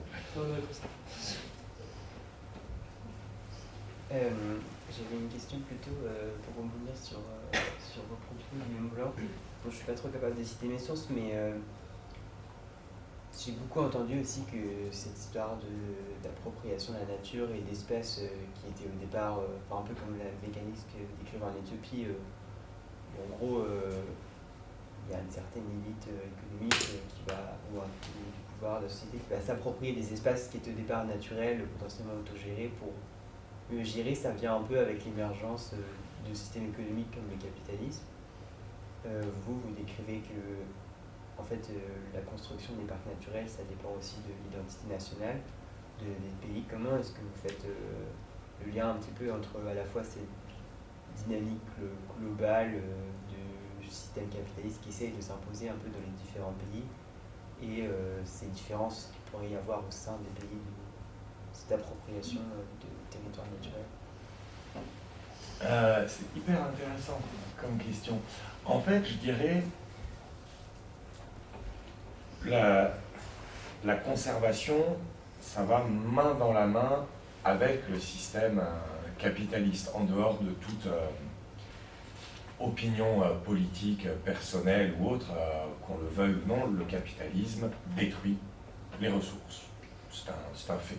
Qu'on aime ou qu'on n'aime pas le capitalisme détruit. Et c'est les travaux de Richard Grove qui a montré ça dès le XVIIe siècle. Pourquoi la conservation émerge? La conservation n'émerge qu'en tant que réponse à la destruction.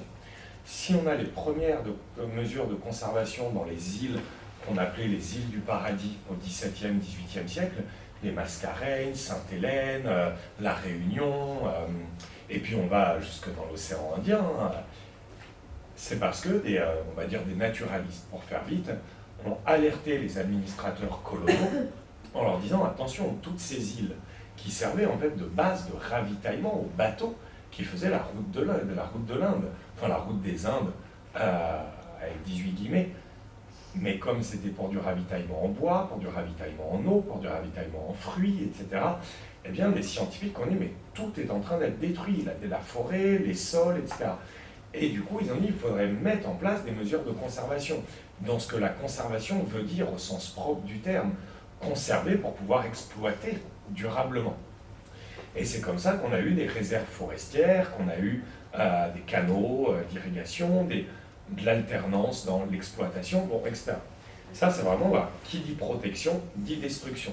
Et en fait, c'est là où écologisme et capitalisme vont main dans la main. L'écologisme n'est que de la destruction de l'écologie par le capitalisme. Et ça, c'est ce qui va être global.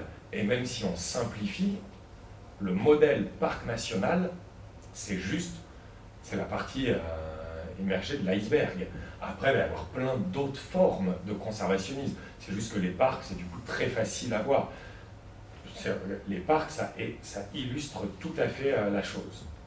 Dans un parc national, des pratiques qui sont déclarées légales et morales à l'extérieur, comme la chasse, on a le droit d'aller tuer un sanglier ou d'aller tuer un lapin pour se nourrir. Dans un parc national, c'est déclaré immoral et illégal. Mais si vous étendez cette logique, on peut pousser encore plus loin. Par exemple, en Afrique de l'Est, on a aujourd'hui des parcs. Il y a carrément le parc avec les populations qui ont interdiction de chasser du petit gibier. Et là, c'est en ce moment dans le cratère du Ngorongoro, dans le nord de la Tanzanie. Et tout autour du parc sont des réserves de chasse où c'est 21 000 $ le lion à abattre, 24 000 $ l'éléphant à abattre, par des groupes, des industries de commerce, qui précisent bien que 30% des revenus seront investis dans la lutte anti-braconnage à l'intérieur du parc. On surprotège à l'intérieur et on surdétruit à l'extérieur.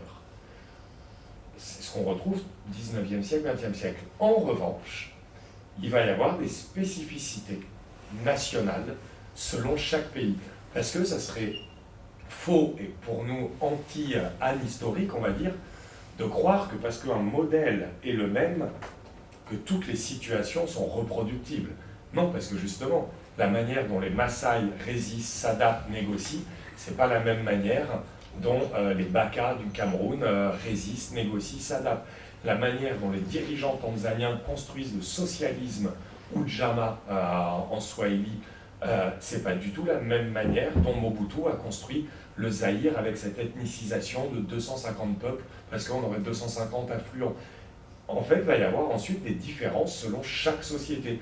Donc j'allais vous dire que si on veut faire le modèle généraliste, c'est écologisme et capitalisme, et en revanche, si on veut faire de l'histoire sociale des gens, des hommes, des femmes, eh bien là, ça va être différent en fonction de chaque société. Il va y avoir des spécificités, comme naturalisation de la nation, nationalisation de la nature.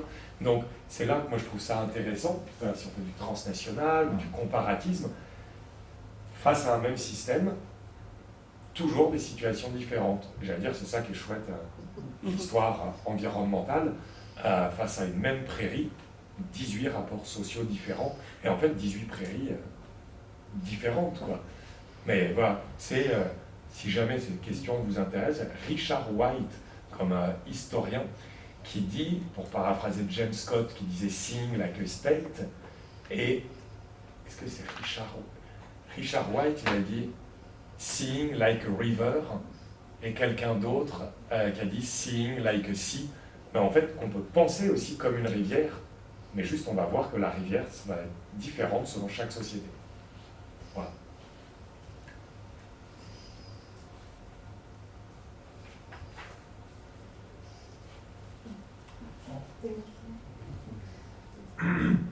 On peut peut-être prendre vos questions et puis ensuite... C'est une question pour Steve Ferriel, et nous aussi une question qui. Quand vous parliez de début de théorie dans les années 30, vous pensiez à qui? On pense à des gens éventuellement comme Benjamin ou le piéton de Paris d'Aragon, des choses comme ça qui réfléchissent sur le piéton dans Paris. Mais je ne vois pas très bien qui sont du côté urbanisme ou aménagement de territoire, qui sont les... Ou est-ce que c'est justement dehors de Paris, plutôt côté Lyon, côté... En fait, c'était un des points de départ, donc en commençant à travailler. Alors, effectivement, moi, c'est aussi une histoire comparée parce que je commence par... Je ne vais pas répondre à la question, mais c'est pour y arriver.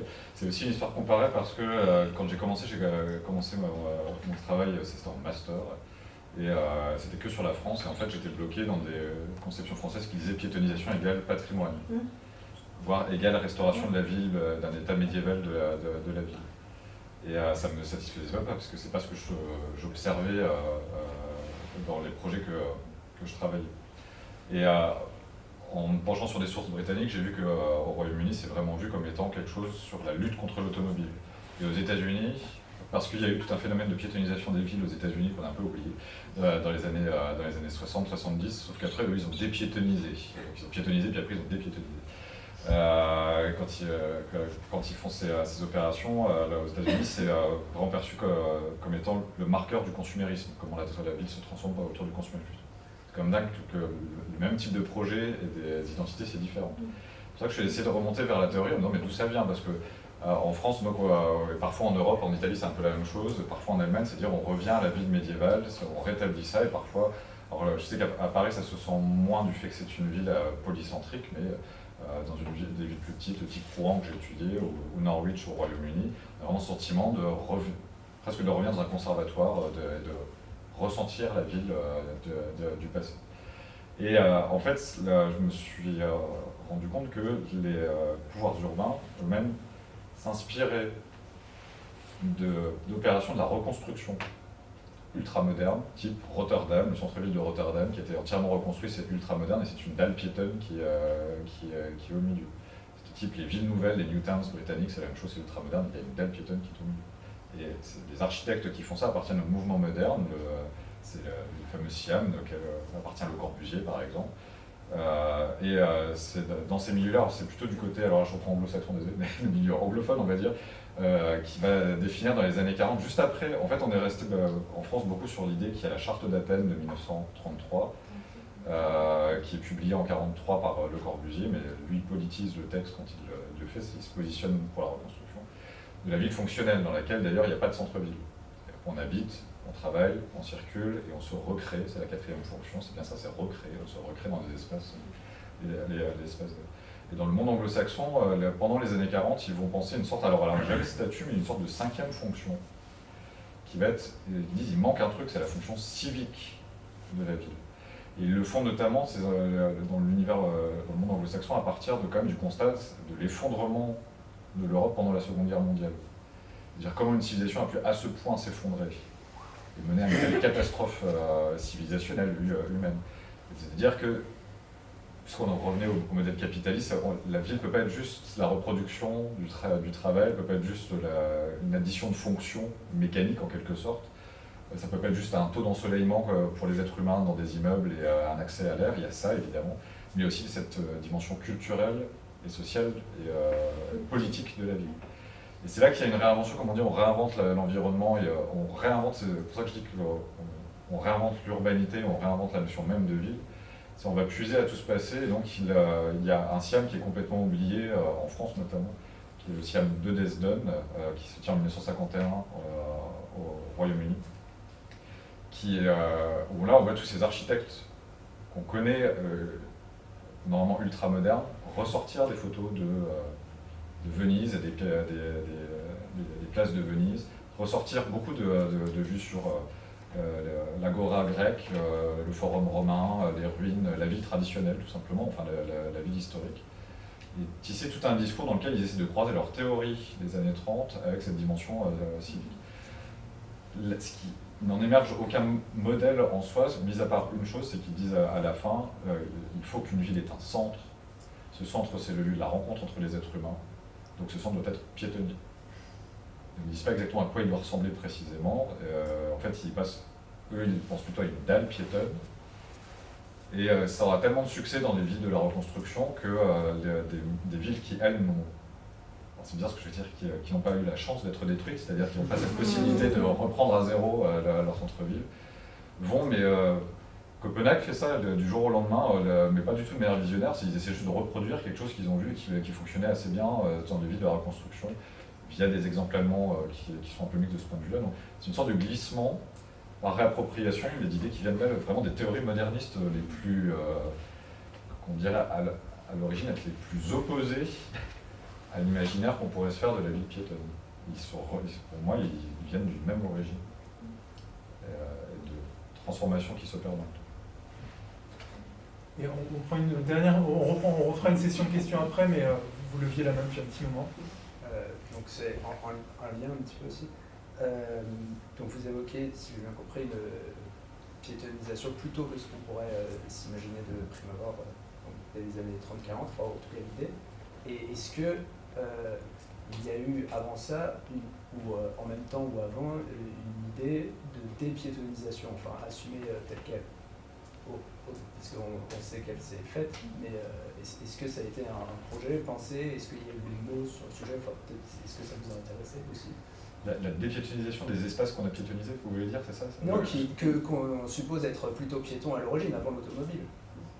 En fait, ça s'est pas tellement posé, à vrai dire, contrairement à ce qu'on pourrait penser, la ville n'est pas piétonne au sens strict auparavant, c'est-à-dire que tant qu'elle est circulable, elle est circulée, même si c'est juste qu'il y a pas peu de personnes, quand c'est hippomobile,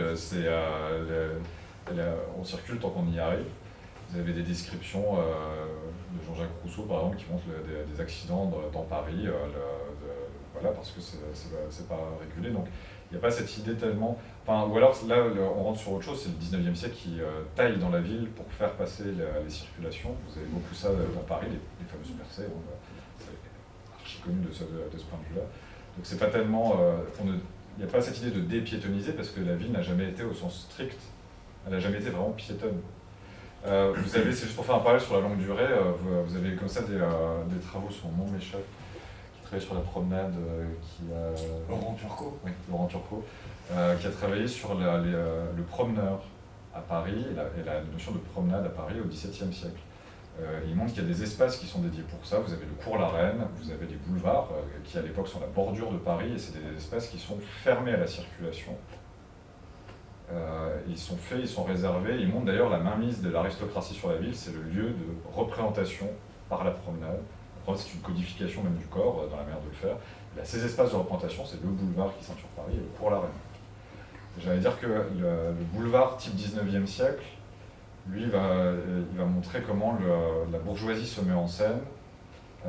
Alors à la fois par la manière dont elle marche, mais surtout dont elle circule. Ici, ça ne sera plus que piétonnier. Il n'y a pas cette idée du coup de dépiétoniser ces espaces, c'est une autre mise en scène en quelque sorte, mais là ça montre plus la montée en puissance de la bourgeoisie sur la ville. Mon hypothèse pour les espaces piétonniers, c'est que c'est bien quelque chose qui est propre au second XXe siècle. Ça n'est pas une redite d'une autre période, c'est bien propre au second XXe siècle, et pour moi c'est la montée en puissance de la classe moyenne et de la mise en scène de la classe moyenne. Ça ne veut pas dire que c'est elle qui est derrière ça, mais c'est la mise en scène de villes dédiées à la classe moyenne, parce que les espaces piétonniers, ils sont tout entiers dédiés au mode de vie des classes moyennes urbaines. Ils ne sont pas faits pour les plus riches, en fait, contrairement à ce qu'on peut dire.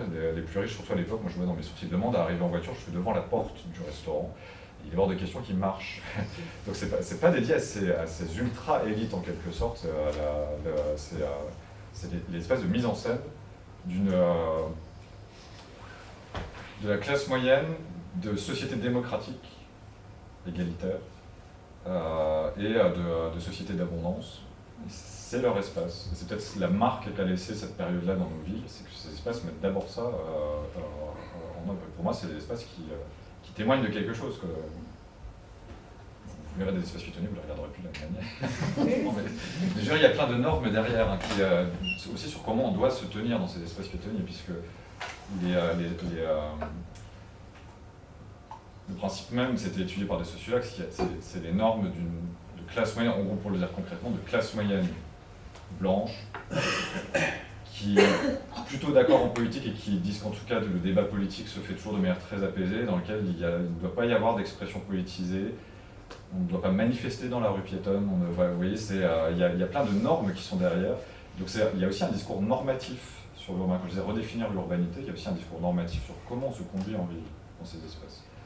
Donc, malgré vous, en fait, sans le vouloir, chaque fois que on le sent plus dans des villes en région qu'à Paris, où c'est pas forcément indexé à ce type de lieu, mais aller faire la fête dans le centre-ville qui est piétonnier, c'est aussi se conformer à tout un tas de normes sur la manière de se comporter, et notamment le fait que, si je le dis de manière très concrète, il y a des personnes issues des banlieues, rien que la manière dont ils sont vêtus, la manière dont ils vont parler dans ces espaces, il y a une réaction générale qui non, ils ne correspondent pas à la définition de l'urbanité, il faut les sortir de ces espaces.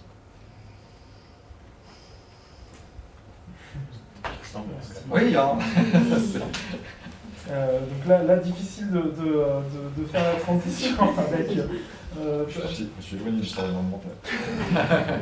Avec quand même la plage, avec Elsa Devienne, et je vais redonner la parole à Guillaume pour que, en tant que avec ta casquette de directeur de collection, que tu nous parles d'autres ouvrages que tu as pu publier, et peut-être justement, puisqu'il y a des processus un peu quand même similaires de ségrégation très forte et d'organisation de l'espace pour les classes moyennes qui s'opèrent sur les plages à Los Angeles et qui a été étudié par Elsa Devienne.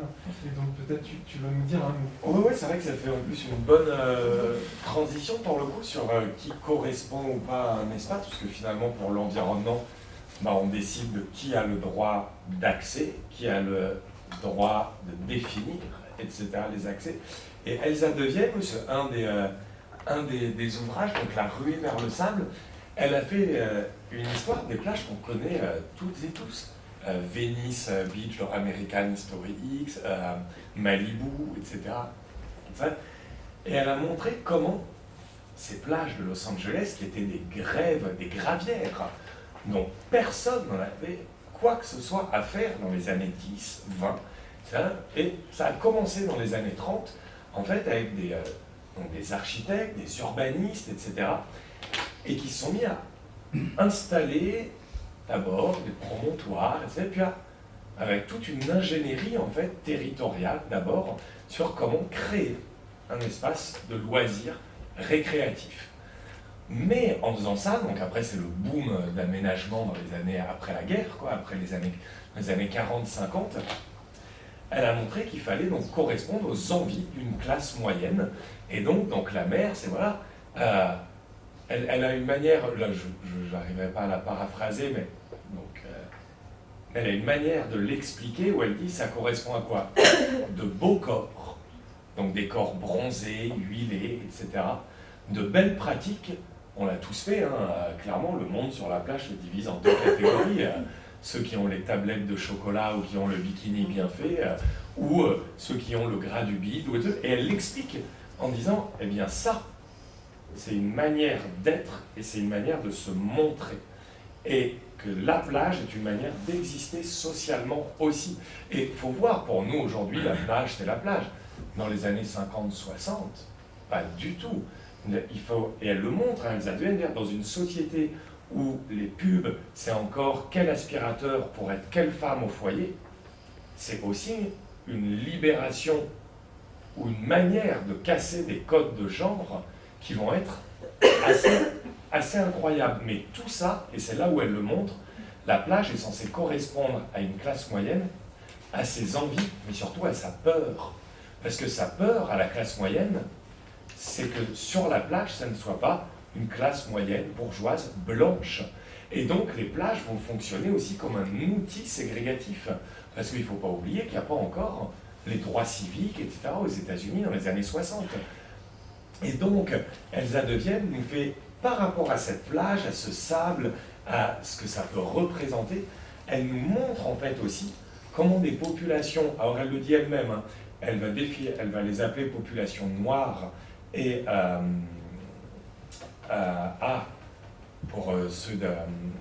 et latinos, parce qu'ils se revendiquent eux-mêmes comme noirs et latinos. Et comment? Ils vont par exemple investir dans des clubs privés. Parce que club privé sur la plage, on va dire, on a le droit d'être là. Et donc, va ensuite y avoir des conflits avec les aménageurs, les architectes et les consommateurs de la plage, en disant non, vous n'avez pas le droit d'être là. Et en fait, la plage qui, d'environnement récréatif et de servir l'Amérique des années 50, Yes Weekend, eh bien, comment en fait la plage, qui était plutôt un instrument de pacification et de société de consommation, va devenir non seulement un lieu de lutte, mais un moyen de lutte. Parce que des populations ségrégées vont faire de la plage sur laquelle ils n'allaient pas. Mais maintenant qu'on leur dit « vous ne pouvez pas y aller », alors que d'autres y vont, eh bien Elsa Devienne montre comment l'environnement va devenir un lieu de lutte. Et son histoire dure, c'est assez fantastique. Elle a eu un prix, d'ailleurs, le prix, je crois, de l'American Society for Environmental History, et l'ouvrage est maintenant traduit en anglais. Comme elle dit, c'est peut-être la seule fois où ça se passe dans ce sens-là. Mais on a aussi un autre ouvrage, alors là c'est juste pour rendre quand même, parce que Wolf Rahn devait être là, mais c'est qu'il a vraiment un souci familial qui fait que on a joué de malchance pour ce soir. J'ajoute juste pour Elsa, parce que comme oui, on parlait, vas-y. Elle fait aussi une histoire très physique de la plage. Oui.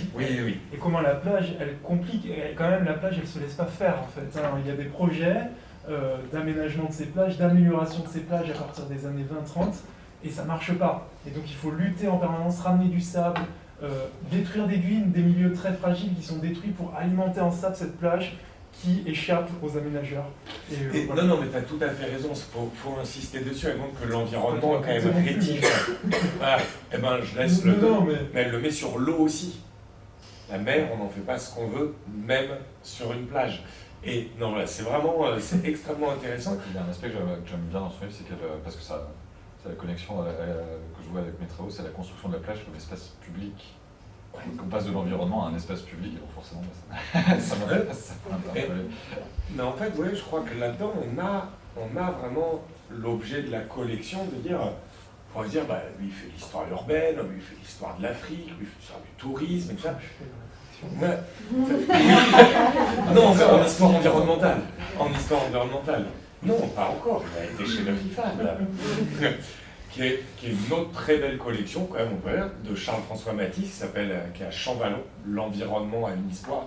Et c'est très drôle parce que Charles-François Matisse est professeur à Paris 1, donc c'est lui qui devrait.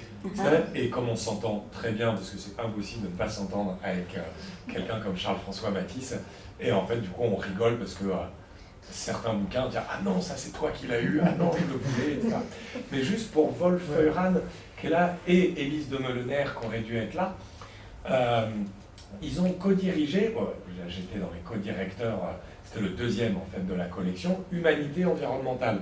J'en parle parce que vous en parliez aussi justement pour la thématique environnement. Et en fait, on a essayé de mener une enquête sur comment chaque discipline s'était emparée de l'environnement depuis les années 60-70. Donc l'histoire, la philosophie, l'écologie, la science politique, la géographie, le droit, et ça. Et c'est ça, je crois que là, le lien aussi, notamment avec Elsa de Vienne, et en fait, ce dont tu parlais sur la toute fin, sur qui appartient ou pas à l'environnement, c'est qu'en fait, le lien qui se tisse entre toutes les disciplines, c'est que parler d'environnement, ça va toujours être parler de justice environnementale et de justice sociale. Au sens, qui y a accès, qui est privé. Si on fait l'histoire de la protection de la nature, la seule question qui va à la fin, c'est quel monde est protégé, par qui et pour qui. Ça, quand on se le demande, normalement, quand on se pose cette question, on annule son billet de safari. Parce que cette question, les colons se l'étaient déjà posée. Mais si on élargit, Luc Semal, par exemple, l'a montré sur le militantisme écologique, il est dans Humanité environnementale, justice sociale, justice environnementale, certains vont pouvoir avoir accès à la justice environnementale au sens où ils vont pouvoir avoir accès à la lutte pour la justice environnementale, mais quand vous êtes privé d'un accès à l'environnement, devenir un militant pour l'environnement, c'est beaucoup plus dur. Qui a accès à la salubrité en ville? Qui a accès à un environnement sain, à la campagne? Qui a accès à la récréation dans l'environnement?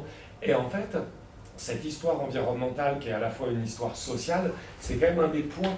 Si l'environnement est devenu vraiment un objet d'étude, c'est qu'en fait, c'est une manière aussi de revisiter l'histoire sociale. Et c'est quand même un des points de la collection, d'essayer de montrer tout ça. Éric Baraté, c'est de l'environnement, mais il parle aussi de la justice pour les animaux. Parce que finalement, un animal a le droit à la vie aussi. Mais quand on le questionne autrement, il faut oser poser la question. Est-ce qu'il y a une hiérarchie ou non? Alors beaucoup vont dire, oui, mais attention, la souffrance animale, les animaux ont le droit de vivre autant qu'un être humain. Mais en fait, même là, est-ce qu'on parle d'un cafard ou d'un chaton? Parce qu'un cafard, là, passerait sur la table, Une peu seraient choqués qu'on les... Une punaise de lit. Ou les punaises de lit. Il faut pas trop... Ouais, c'est ça, moi j'ai mis mon sac là-bas. Mais en fait, c'est ça, cette notion de justice environnementale va aussi définir qu'est-ce qui est bien, qu'est-ce qui est beau, qu'est-ce qui mérite d'être, qu'est-ce qui fait partie de l'environnement ou non. Et voilà, c'est aussi des questions épistémologiques qui traversent tous les ouvrages. La catégorie environnement renvoie toujours au pouvoir qui la définit. Et ça, ça va être tout le monde, tous les autrices, tous les auteurs en parlent là-dessus. Je suis peut-être pas très clair, parce que je ne vais pas faire ouvrage par ouvrage pour pas nous tuer. Mais voilà, il y a quand même histoire sociale, histoire environnementale, les deux se recoupent. Mais et juste une petite question, parce que tu étais, si je ne me trompe pas, à l'origine de ces cours à l'EHESS, et enfin ces humanités environnementales là. Wolferan et Élise de Molenaer en sont à l'origine et ils m'ont demandé d'y participer, d'où est né cet ouvrage. Mais non, c'est Élise de Molenaer en fait qui était au Muséum d'histoire naturelle. Il me semble que maintenant, je ne vais pas dire bêtises, mais elle est au Centre Coiré. Et donc elle est anthropologue de l'environnement. Et Wolferan qui est philosophe d'abord, puis historien ensuite, et historien des sciences en fait. Et c'est eux qui m'ont demandé de rentrer comme sur l'environnement, l'histoire. Et il y a eu cette idée, alors moi je suis la pièce rapportée du projet, mais dans la collection Histoire environnementale. Et ouais, en tout cas on est là sur un ensemble de disciplines qui sortent aussi de ce grand partage disciplinaire entre d'un côté ces sciences de l'homme, à la temporalité propre, à la conscience propre, et puis de l'autre côté une histoire de la nature, un ensemble de sciences physiques, de sciences biologiques, de sciences de la vie et de la terre, et là on est dans un moment où ces temporalités diverses se réunissent et les humanités environnementales, elles veulent penser ça, avec d'autres, alors bon voilà, il y aurait, on va peut-être pas discuter ici des différents courants, il y a l'écologie politique aussi dans sa version anglophone et latino-américaine, et puis aussi la tradition philosophique française, voilà, avec des points de convergence, j'imagine, aussi entre ces humanités environnementales et l'écologie politique. Oui, et puis c'était vraiment, sur cet ouvrage, ça a été vraiment l'idée, chaque discipline s'est demandé si l'environnement n'était pas aussi un moyen de revisiter la discipline. Nous, avec la question de la matérialité, je ne sais pas si ça vous parle, Dipesh Chakrabarty, les Four Theses, voilà, qui a été l'historien indien qui nous a révolutionné l'histoire sociale, l'histoire des subalternes, comment il fallait arrêter avec l'histoire des puissants, l'histoire des vainqueurs, comment voilà, l'histoire sociale avec une attention à il faut regarder toujours ce qui est fractionné, les différents groupes sociaux, et qui a fait en 2009 4 thèses sur l'anthropocène, de dire qu'en fait ce qu'il fallait regarder c'est la matérialité environnementale qui déterminait quasiment tout. Alors, c'était difficile à comprendre, mais oui. C'était très difficile à comprendre. Oui. Si c'était pas appelé Dipesh Chakrabarty, son article aurait été jamais accepté, enfin ni l'ouvrage. Mais on a essayé de voir dans l'ouvrage là, ça pose la question, et d'où Éric Baraté vraiment dans la collection, ça pose la question si on fait l'histoire de la matérialité, est-ce qu'on fait de l'histoire ou pas? Si on étudie uniquement des rats, si on étudie uniquement un chat, uniquement des vaches. Oui, ces animaux ont une histoire, vraiment. Et les animal studies essayent de se dire une histoire des animaux, par les animaux, pour les animaux. Mais alors, est-ce qu'on fait de l'histoire? Parce que nous, l'histoire, c'est quand même l'histoire des sociétés humaines. Donc, est-ce qu'on fait de l'histoire si on n'étudie que les animaux? En fait, oui. Parce qu'en fait, on va étudier les animaux, rien que la manière de les comprendre, déjà, on vient de les humaniser. De toutes les manières. Sur l'anthropomorphisation des animaux, c'est exprès d'utiliser l'exemple du cafard ou du chaton. Pourquoi est-ce qu'un cafard, ça ne nous pose aucun problème de l'écraser? Ou une araignée? Parce qu'un cafard, il n'est pas dans notre communauté morale parce qu'on ne lui prête pas nos sentiments. Un chaton, si là un chaton arrivait et qu'on l'écrasait, c'est parce qu'un chaton, c'est anthropomorphisé. Un chaton, ça pense, ça ronronne, ça a des sentiments. Et alors, le cafard, est-ce qu'il a des sentiments? Eh bien ça, c'est des questions qu'on retrouve dans le livre d'Éric Baraté sur des questions qui datent de 4 siècles en fait. Et voilà, du coup, on essaye de questionner, de faire une histoire humaine des sciences de la vie, disons.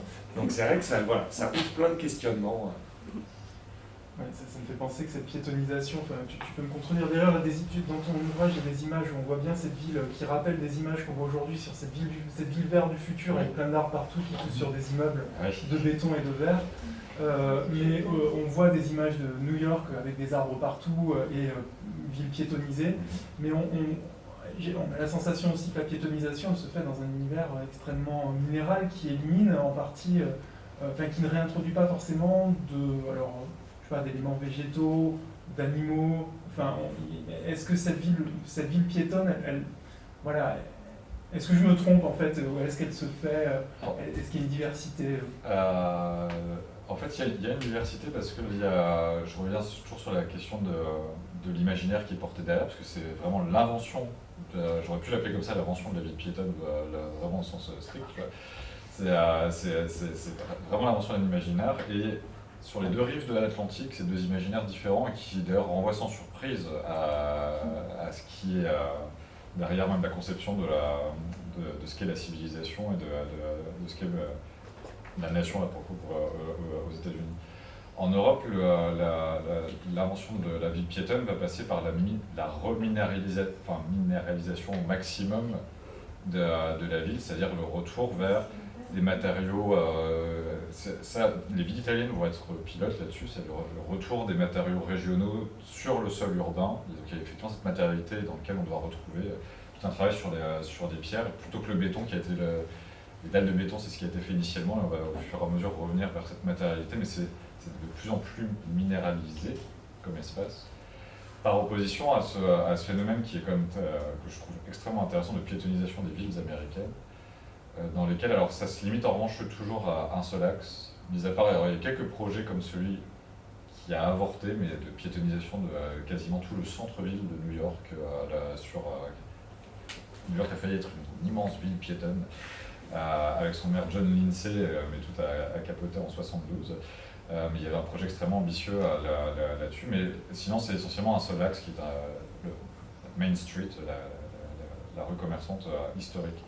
Et ce qu'on voit, c'est la mise en scène plutôt de la nature environnante, l'imaginaire de la nature environnante. Un des meilleurs exemples, c'est celui, alors ce problème, c'est ça a été un des derniers à être dépiétonisé, il a été dépiétonisé en 2015, l'année où j'ai soutenu ma thèse. C'est à la ville de Fresno, en Californie, où l'espace piétonnier avait été designé par un architecte et paysagiste qui s'appelle Al Prim, et qui avait refait tout l'espace de la rue en essayant de s'inspirer des déserts californiens qui étaient autour. Et donc quand on regarde, en fait, ils essaient de briser la monotonie de la ville, tout est en courbe, les matériaux qui sont choisis viennent des environnements autour, mais pour essayer de matérialiser au maximum une sorte d'artefact naturel dans la ville. Donc c'est là qu'il y a deux imaginaires radicalement différents sur cet espace-là. C'est comme si la réinvention de l'urbanité en Europe, elle renvoie vraiment à quelque chose de très historique, au Moyen-Âge, à l'Antiquité, à la ville, quoi, vraiment au sens strict. Alors que la réinvention côté américain, elle renvoie à cette fameuse wilderness, et donc c'est assez curieux. C'est une ville piétonne qui nie un peu la ville. Vous en avez comme ça aussi à Los Angeles, où ils plantent carrément des forêts urbaines sur leur Main Street, ce qui fait qu'on voit même plus les commerces, on est dans une forêt urbaine. C'est à Burbank, ils ont fait ça dans la banlieue de Los Angeles, une sorte de forêt urbaine à la place. Tout ça a été dépiétonisé, ça n'existe plus. Plus aucune trace. On peut peut-être... J'avais peut-être une micro-question que je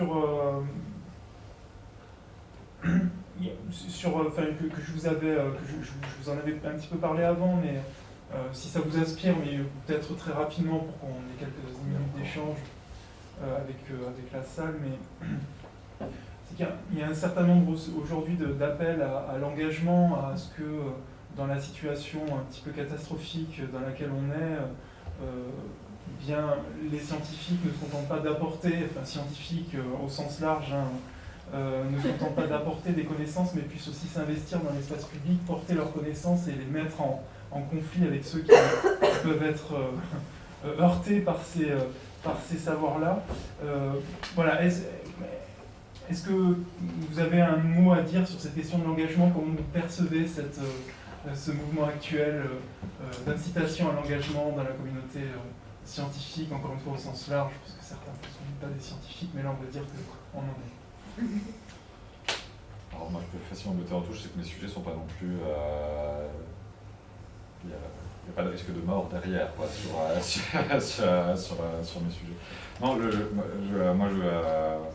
rôle tel que je conçois, c'est plutôt en historicisant des débats qui sont dans l'espace public aujourd'hui, de permettre de leur donner une autre profondeur et de permettre aussi de montrer que les utilisations qui en sont faites aujourd'hui sont des utilisations politisées, voilà, elles ont leur raison, mais elles sont propres à notre période et qu'il y a peut-être une autre manière de les concevoir, c'est juste ça, mais sans aller sur un engagement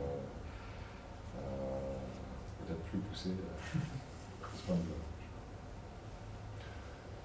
Oui, moi non, je veux dire que notre engagement en tant qu'enseignant, chercheur, c'est d'essayer de parler à tout le monde avec des événements comme là. Ça serait, tu as fait la blague au début sur l'invention du colonialisme vert, donc je ne vais pas dire que ça ne me tient pas à cœur.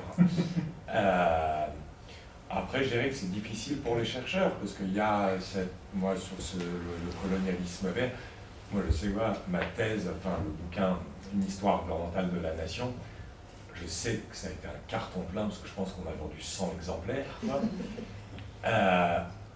Mais ça fait qu'on a bien aimé comme collègue. Le colonialisme vert, 10 000 exemplaires, ça fait que la plupart des collègues me détestent. Parce que, ah oui, tu fais plus de la science, toi, etc. Moi, je pense qu'en tant historien, c'est chouette d'essayer de faire les deux. Il y a des collections comme celle-ci, on ne va pas se le cacher. Moi, j'adore cette collection, mais je n'offrirai pas ces livres à des amis qui sont pas du tout liés à l'université une seconde. Je sais très bien que Histoire orientale de la nation, par exemple, comme ça je parle que du mien, ma grand-mère le lisait quand elle avait des insomnies. Moi, j'étais touché, mais c'est vrai qu'au bout d'un an et demi, il n'était toujours pas achevé. Je pense qu'on doit faire ces ouvrages qui, selon moi, sont très accessibles pour un public étudiant, pour un public cultivé, intellectuel, etc., mais pas pour... voilà, c'est pas des ouvrages, un ouvrage 1 million de signes. Non, mais je pense qu'on peut essayer de faire les deux, que cette collection, pour moi, n'a son sens qu'avec, comme le RUCH, Réseau universitaire des chercheurs. Et chercheuses. Et c'est ça, j'allais dire. Des chercheurs et chercheuses en histoire environnementale, eh bien, où on organise, donc je dis ça parce que Steve fait partie du comité de direction. Au fond d'organisation, oui. D'accord, où il y a le printemps d'histoire environnementale, où il y avait déjà eu des événements avec les éditions de la Sorbonne, et je pense qu'on peut avoir des collections qui sont des thèses, des ouvrages très scientifiques, mais valorisés dans des événements où quand on nous invite, justement, on est très content de venir, parce que ça montre qu'on est quand même capable de parler sans se glorifier de ne pas être compris. Et Steve, est-ce qu'on peut vous demander votre position là-dessus? Non, mais moi j'allais recommander un article, mais donc évidemment j'ai oublié le nom de l'article, mais de Naomi Oreskes, qui a fait un petit article de 5 pages sur la question de l'engagement. Elle parle de la communauté scientifique au sens plus large, et elle part du constat d'échec en fait de scientifiques, donc plutôt des sciences dures, mais qui ont pensé qu'en fait leur rôle c'était d'apporter des connaissances dans l'espace public, et puis qu'à partir de là, les gens s'en saisiraient et que les choses changeraient. Et évidemment, d'autant qu'elle a étudié ça justement, ces rapports entre science et politique, science, industrie et politique, on voit bien qu'il y a eu un échec profond, et que face à, quand des chercheurs avancent des choses un petit peu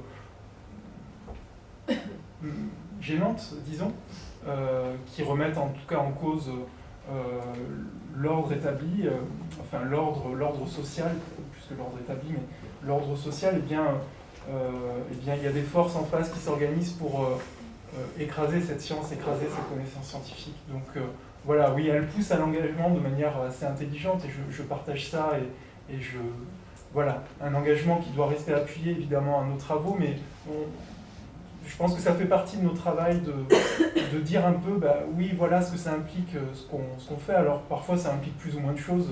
Quand je travaille sur le thermalisme au 19e siècle, ça implique moyennement de choses. il y a d'autres choses qui sont un peu plus impactantes peut-être. Et on peut passer à un petit temps de questions, peut-être pendant 5-10 minutes.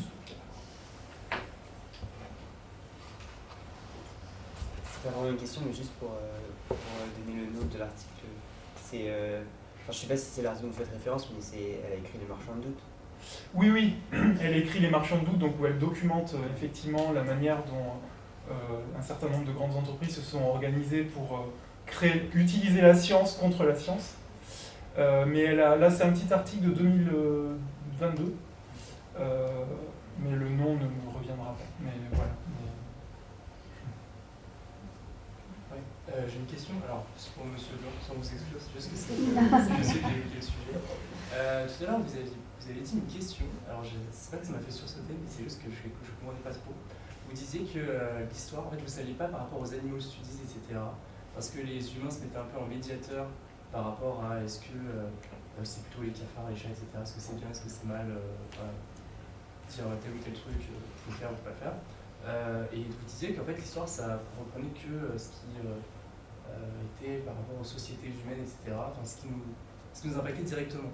C'est-à-dire de ce qu'on pouvait leur raconter de manière le plus justement possible. Et je comprends pas le sens de la question. Par exemple, je me dis, on peut très bien faire l'histoire de la Terre, de l'espace, etc. Sans qu'on y soit, sans qu'on y était, sans machin. Pour ça, je ne comprenais pas le sens de votre question. Non, en fait, non, c'est moi qui me suis mal exprimé. En fait... Parce que je me suis dit, par exemple, c'était rien à voir, mais en termes de médiateur, je me souviens, j'avais lu un bouquin de Christopher Stone. C'était est-ce que les arbres peuvent-ils plaider, etc. Je me suis dit, c'était quand même vachement culotté de faire ça, c'était quand même génial. Je me dis, c'était pas posé la question de savoir s'il était légitime ou même de se dire, de se planter à la place de la nature ou quoi. Alors, en fait, ça, je comprenais pas votre question. Non, c'est moi qui n'ai pas été clair.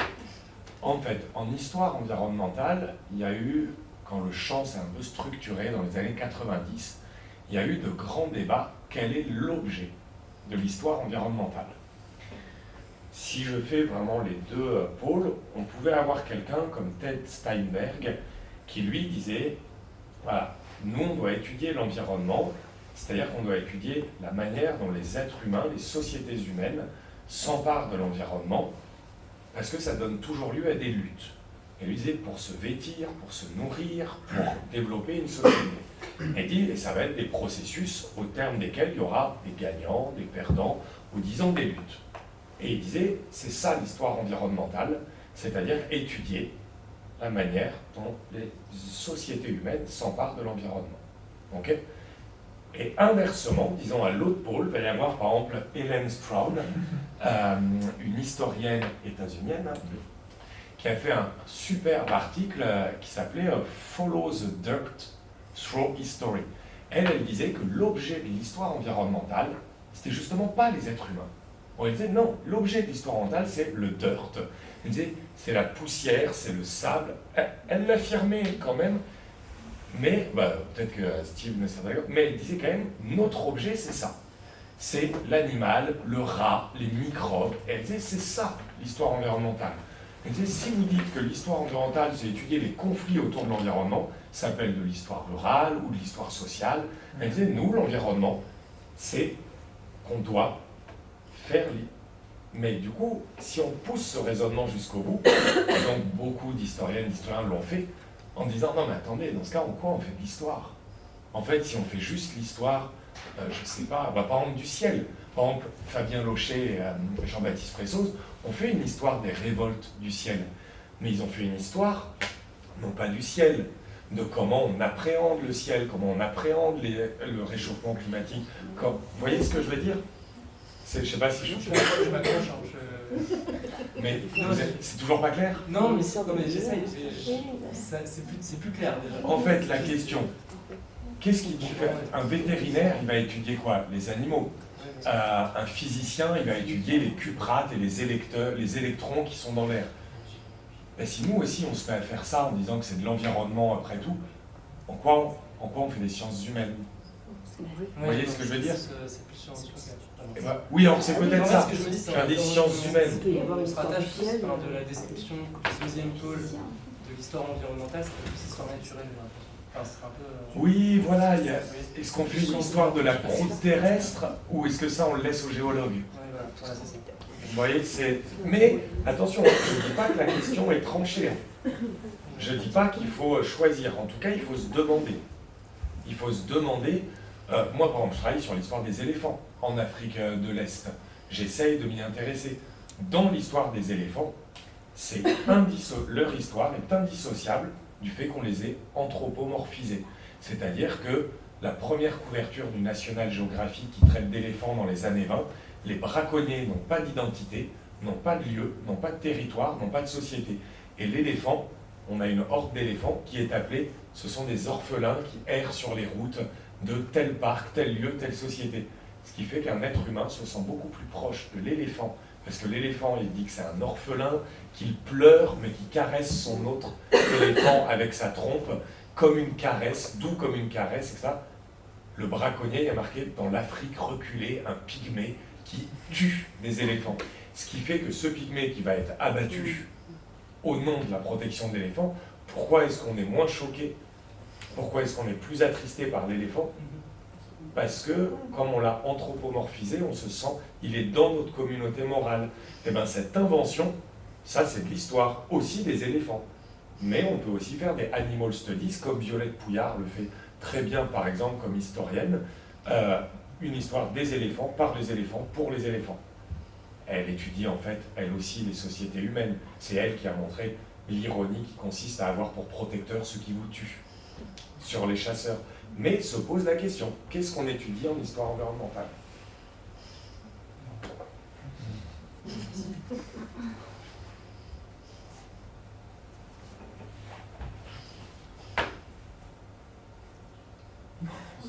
Ah, il y a une dernière question peut-être. J'avais une question dirigée vers vous, principalement, dans le sillage de votre dernière question. Est-ce que, une question que j'apprécie énormément poser, mais à laquelle vous n'êtes pas obligé de répondre, est-ce que, au cours de vos recherches, puisque vous touchez à des thèmes un petit peu brûlants, l'identité, la nation, vous avez pu être inquiété à un moment donné, subir des pressions pour ne pas publier, enfin, désorienter vos recherches ou non voilà. Non, j'allais dire heureusement ou malheureusement, mais nous ne sommes pas assez lus, je pense, pour ça.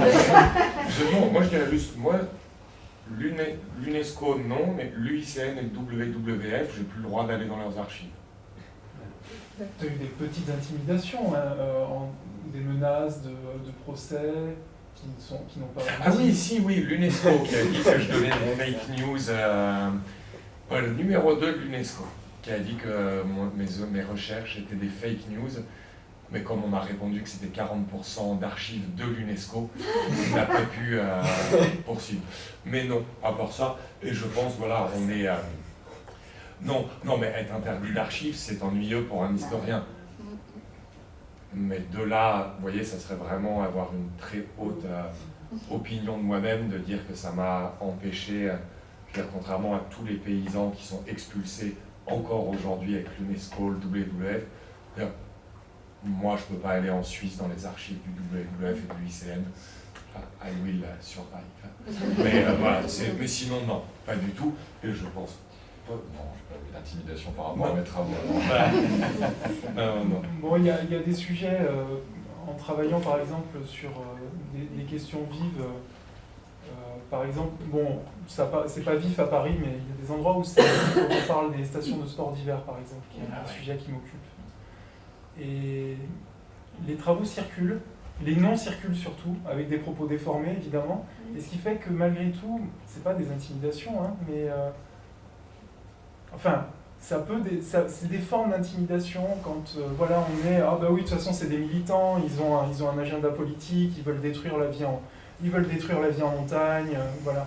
Tout un tas de choses qui évidemment peuvent toucher et voilà. Bon, donc c'est pas des intimidations physiques, c'est juste des petites choses qui peuvent faire que notre discours amener notre discours à évoluer, parce qu'évidemment nous on veut pas publier contre des gens, enfin contre des gens qui vivent en montagne, par exemple, pour moi, c'est pas du tout mon but. Mais voilà, donc il faut toujours être conscience quand même d'un certain discours qui peut nous amener à être finalement un peu intimidés.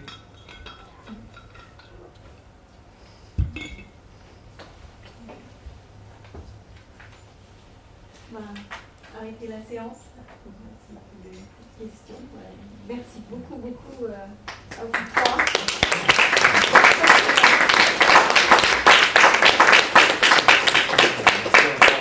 L'invitation et merci encore donc à Camille et aux éditions de la Sorbonne.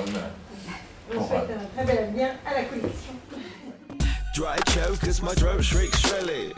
Don't joke cause I know it seems silly, but I've really got the willies. Oh, I can't cope, my neck's gone chilly. I cry choke cause my throat shrieks shrilly. I don't joke cause I know it seems silly, but I really